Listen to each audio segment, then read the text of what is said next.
کی بارگاہ میں عرض کرتے ہیں مولا کریم تیری رحمت سے ہم یہ جاننا چاہتے ہیں، ہم سچوں کے ساتھ تو ہو لیں گے تیرا حکم ہے،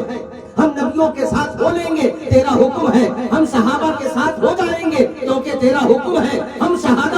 شہیدوں کے ساتھ ہو جائیں گے تیرا حکم ہے، ہم ولیوں کے دامن کو پکڑیں گے تیرا حکم ہے، لیکن اے مولا تیری رحمت سے ہم یہ جاننا چاہتے ہیں کہ ہم تیرے بندوں، تیرے سچے بندوں کے ساتھ کیوں ہوں، اس میں ہمارا فائدہ کیا ہے؟ تو رحمت خداوندی ہمیں آپ کو جواب دے گی، اے میرے بندوں یہ یاد رکھو جو تمہارے پاس ایمان کی دولت ہے وہ کوئی معمولی دولت نہیں ہے، اور ایمان کے ساتھ اللہ تعالیٰ اگر خوف خدا عطا فرما دے وہ بھی بڑی قیمتی دولت ہے۔ مسلمانوں کے پاس ایمان اور خوف خدا یہ بہت قیمتی دولت ہوتی ہے۔ جب قیمتی دولت ہے تو لٹیرے بھی آئیں گے، ڈاکو بھی آئیں گے، ایمان چھیننے والے بھی آئیں گے، تمہارے دل سے اللہ کا خوف نکالنے والے بھی آئیں گے۔ تو یاد رکھو جب تم میرے سچے بندوں کے ساتھ ہو جاؤ گے، جب نیک بندوں کے ساتھ ہو جاؤ گے تو کوئی ڈاکو تمہارا ایمان نہیں چھین سکتا ہے، کوئی لٹیرا تمہارے دل سے اللہ کا خوف نہیں نکال سکتا ہے۔ اللہ کے سچے بندوں کے ساتھ ہونے کی وجہ سے تمہارا ایمان بھی مضبوط ہو جائے گا، تمہارے دل میں خدا کا خوف بھی صحیح سلامت رہے گا۔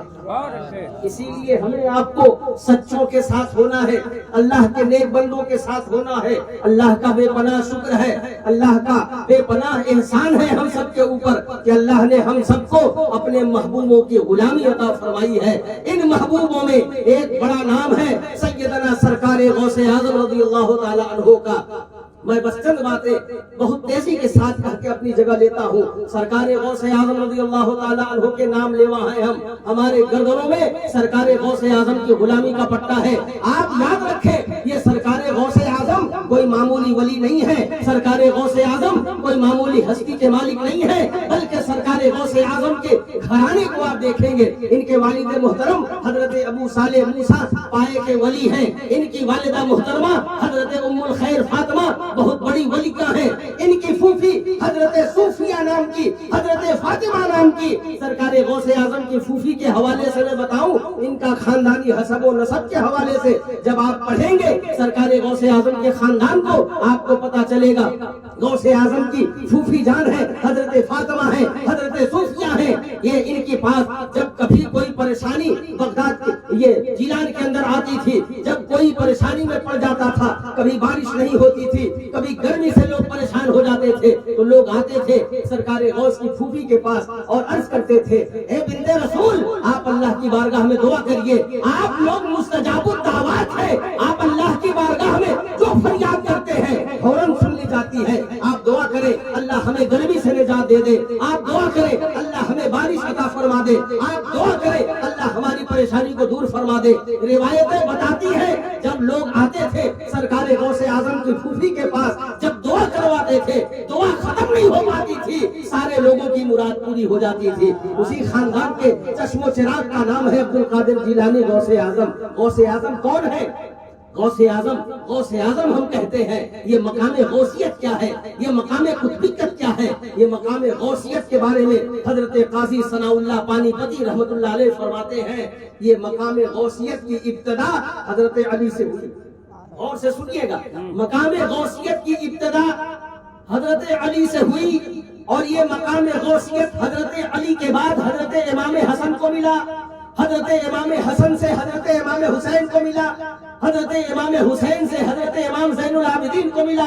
حضرت امام زین العابدین سے حضرت امام محمد باقر کو ملا، حضرت امام محمد باقر سے حضرت امام جعفر صادق کو ملا، حضرت امام جعفر صادق سے حضرت امام موسیٰ کاظم کو ملا، حضرت امام موسیٰ کاظم سے حضرت امام علی رضا کو ملا، حضرت امام علی رضا کے بعد حضرت امام علی محمد تقی کو ملا، پھر حضرت امام محمد تقی کے بعد حضرت امام نقی کو ملا، اس کے بعد یہ مقام غوثیت حضرت امام حسن عسکری کو ملا، اس کے بعد اللہ نے 200 سال تک یہ مقام غوثیت کسی کو عطا نہیں کیا۔ جب غوث اعظم دنیا میں تشریف لائے تو یہ مقام غوثیت اللہ نے غوث اعظم کو عطا کیا۔ تو بلا تفصیل میں کہوں، نعرہ تکبیر، نعرہ رسالت، جناب انیس القادری صاحب قبلہ۔ بالآخر میں یہ کہتا چلوں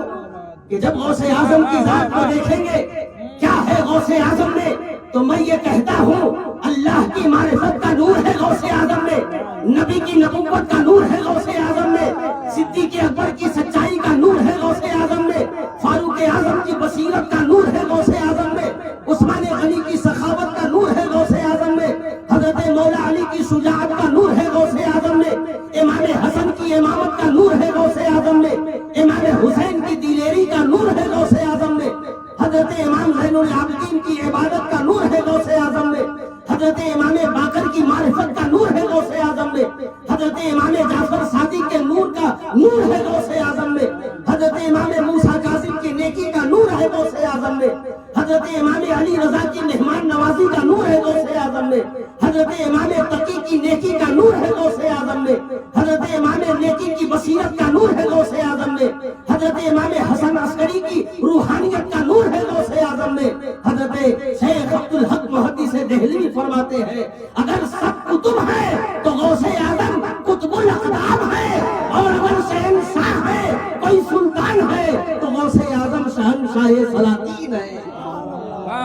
کوئی کتب ہے تو غوث اعظم قطب الاقطاب ہے، اور کوئی سلطان ہے تو غوث اعظم شہنشاہ سلاطین ہے۔ یہ ہماری آپ کی خوش قسمتی ہے، ہماری آپ کی خوش بختی ہے کہ غوث اعظم کی غلامی ملی ہے۔ غوث اعظم کی غلامی میں جینے والا کبھی پریشان حال نہیں ہوتا، غوث اعظم کی غلامی میں جینے والا کبھی تنگ دست نہیں ہوتا، غوث اعظم کی غلامی میں جینے والا کبھی بے یار و مددگار نہیں ہوتا، غوث اعظم کی غلامی میں جینے والا کبھی بزدل نہیں ہوتا، غوث اعظم کی محبت میں جینے والا کبھی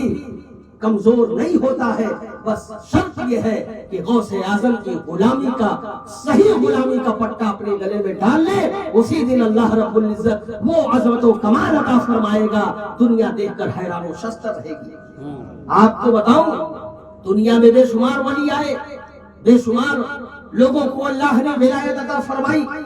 کسی کو ولایت موسوی ملی، کسی کو ولایت عیسوی ملی، کسی کو ولایت ابراہیمی ملی، کسی کو ولایت اسماعیلی ملی، لیکن غوث اعظم رضی اللہ تعالیٰ عنہ ارشاد فرماتے ہیں مجھے اللہ نے ولایت محمدی عطا کیا ہے، ولایت محمدی عطا کی ہے۔ اور ہمارے آپ کے پیغمبر نے خود ان کے والد محترم کو یہ بشارت دی تھی کہ میرا بیٹا جو عبد القادر دنیا میں آئے گا، اللہ نے اس کو وہ جاہ و جلال عطا کیا ہے، وہ عظمت و کمال عطا کیا ہے، وہ شان و شوکت عطا فرمائی ہے جو ایک نبی کو اللہ تعالیٰ عطا فرماتا ہے۔ نبیوں والے کمال اللہ نے اسے عطا کیے ہیں، نبیوں والی معرفت اللہ نے عطا کی ہے۔ اتنا بڑا اونچا مرتبہ آقا کریم صلی اللہ علیہ وسلم کے اس بیٹے عبد القادر جیلانی کو اللہ نے عطا کیا ہے۔ ہم سب خوش قسمت ہیں، خوش بخت ہیں کہ اللہ رب العزت نے ہم سب کو غوث اعظم کا نام لیوا بنایا ہے۔ یقین مانیے بس آخری بات،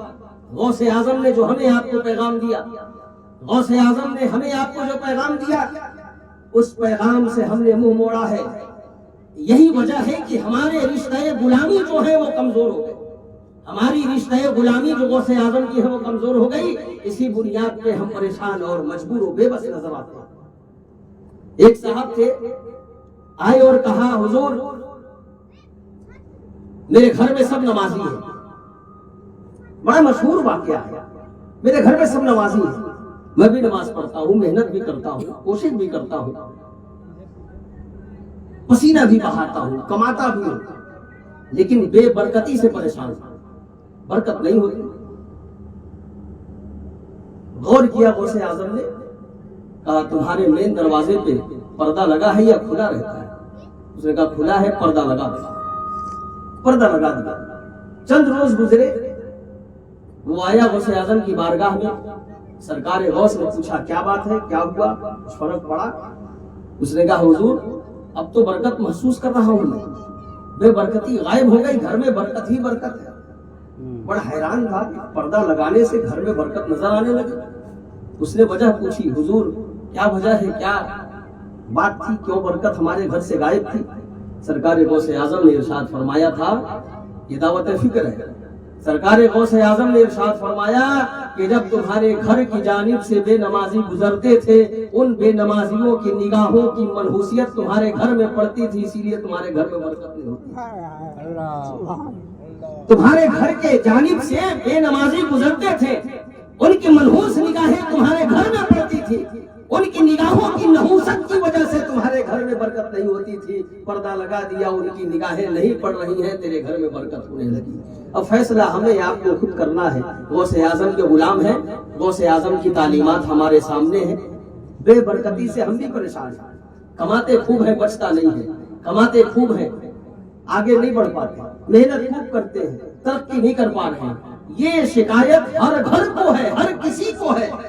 لیکن وجہ تلاش کر اس کا علاج ہم کرنے کی فکر نہیں کرتے۔ ہم نے کوئی ایسا پیر تلاشنا شروع کر دیا ہے جو راتوں رات ہمارا مسئلہ حل کر دے، راتوں رات ہمیں لاکھوں لاکھ کا مالک بنا دے اور ہمیں جنت کا ٹکٹ اور گارنٹی عطا